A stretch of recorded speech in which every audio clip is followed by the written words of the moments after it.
Pretty much any time you read a superhero comic, there's gonna be a point where they're not trusted. There's no like consistency of trust unless it's like, you know, Deadpool. Then you just don't trust him the whole time.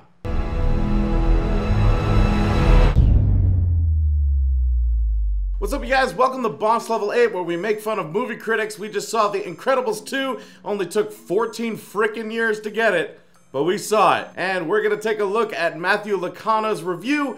It's the first time I've ever seen it. It's gonna be the first time you've ever seen it. So we'll take a look at that in just a second. But before we do, hit the subscribe button and the little bell right next to it if it's your first time here and you enjoy this video. Now let's get to this guy's review. The sequel picks up very nearly where the original left off. Or exactly where the original left off. What do you mean nearly? It's right where it left off. Off to a good start, buddy. With the arrival of the Underminer, I was happy to play along, in part because it was such a great idea for a villain. He says he is declaring war on peace and happiness. I agree. Good idea for a villain. So far, I can't argue, except for the nearly the end part. That I can argue with. Except it turns out he isn't. He's just out to rob a bank. And there's gonna be a lot of people less happy when all their money's not there. So, you know, he's destroying happiness. And maybe people will go psychotic and start beating the crap out of each other because all their money's gone. And that will, you know, kind of destroy the whole peace idea. You gotta think outside the box, man.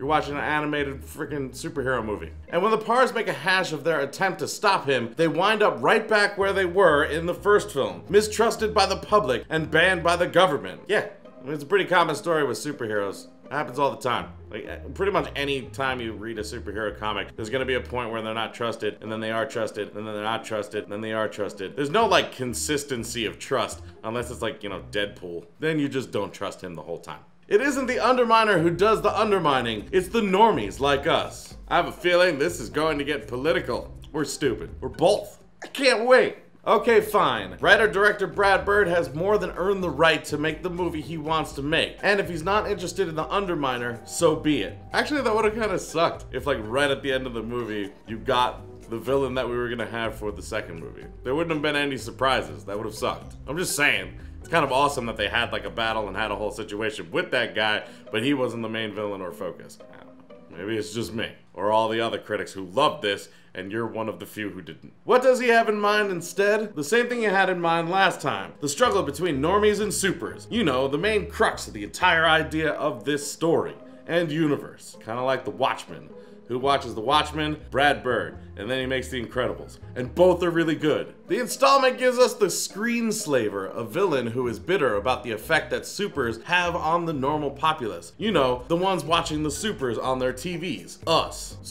So far, you just sound bitter, but haven't explained why you're bitter. So that's annoying. A brief summation of what feels like an awful lot of exposition and history before the main story gets going. The Pars are facing a life lived in denial of their super selves when they are approached by a media mogul with a tech-savvy sister. Yeah, it is unfortunate when their setup is really strange. You wouldn't have cared if it was a live-action film.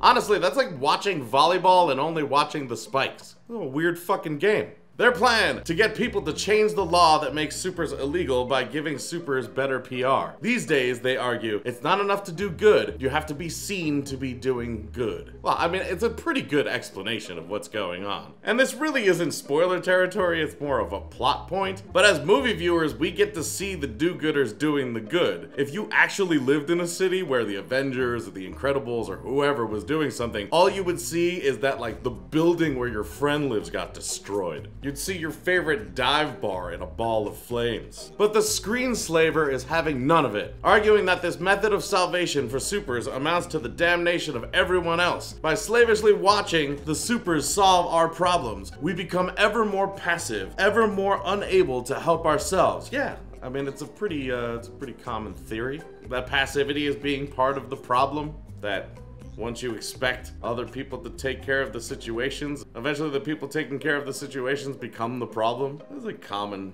common thought. It's not that weird. Inspiration isn't an option here. The film provides little argument against the Screenslaver's claim, to the point where Incredibles 2 feels like a rebuke of the audience that came to gawk at a superhero movie. Actually, that's a pretty good villain. A villain that's making the point that everyone who's sitting in the audience watching the movie is stupid for watching the movie, and like the problem, is a pretty good villain, actually. If that villain's rebuking the audience the entire time, the whole audience is gonna be like, boo, whenever that villain comes on screen. That's brilliant, actually, now that I think about it. Yes, it's great that Mr. Incredible has to learn to pay closer attention to his duties as a father. And it's great that Mrs. Incredible gets a chance to shine in the professional realm. Supers, they're just like us. Yeah, that's literally the point of the whole universe. That's the point. It's the plot. I don't understand what you were looking for, because that's the entire point of the entire thing. Like, if you watch Liar Liar and you're like, it was really stupid that like you couldn't tell a lie. Ugh, so obvious. That's the fucking plot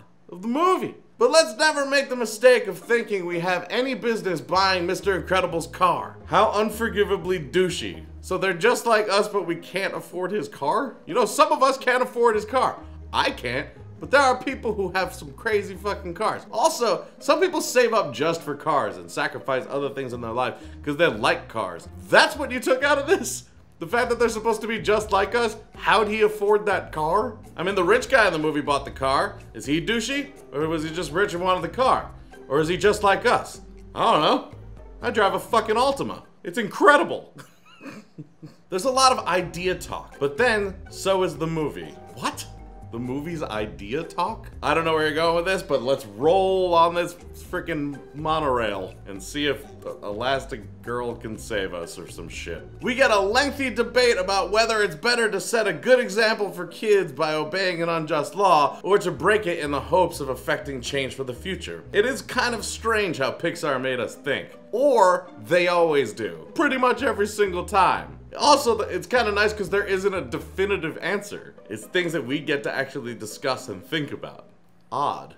We get a fatally flawed bit of monologuing from the villain. And we get a weirdly on-the-nose consideration from Mrs. Incredible about whether it's more important to be the salesman who gets people to go line up for your product or the designer who makes her mark and shakes up the status quo. She doesn't give an answer, and neither does Bird, because sometimes we can think for ourselves. And that is the point of this. The whole thing about having to hide who you are being a common thread of The Incredibles, it doesn't make it weird that they had a discussion about something without a definitive answer. That completely and utterly goes along with the entire theme. And also, that's what Pixar does, which is why they're great for adults and for kids, just in general. Because two people can see the same movie and get different things out of it. Or we can have open discussions, dialogues about what we believe and what we think. What the hell? Why am I telling you how to watch a fucking animated movie? The Incredibles was big on ideas too, but they felt much more of a piece with the action on screen. And the action this time? Subpar. Like that joke? No. No, I don't like that joke. Let's move on. And not much Mr. Incredible at all. Totally agree. But there was quite a bit of him in the first one. I feel like they went a different direction maybe. You know? They kind of followed the person who is a major part of the plot. I don't find that to be strange. Also, subpar action in this movie is really weird because the action in this movie was actually better than most action movies. And there was significantly more than the first because there was a lot of character and plot development in the first that didn't need to be there as much. Set against all this Sturm und Drang is the, I don't even know if that's right, whatever, is the emotional drama of frustrated teen Violet and the comic relief of super baby Jack Jack. Poor Dash does a lot of fumbling with remotes and not much else. I mean, he's very much himself. I don't know what, like, he's not the character with the most depth. Let's be perfectly honest. Like, Dash is cool, but he's very much a young boy who isn't thinking about anything other than, ooh, that's cool, ooh, that's cool, ooh, that's cool. And you know what he did through the whole movie? Ooh, that's cool, because this is exactly what he should be doing. If he started spouting philosophy, all of a sudden he's like quoting like Freud or some shit, I'll be like, who wrote this? The Jack Jack stuff? He's a super powered baby. There's a lot of easy delight to be had there, and Bird is no dummy. I just like that sentence. He's a super powered baby. There's a lot to be had there.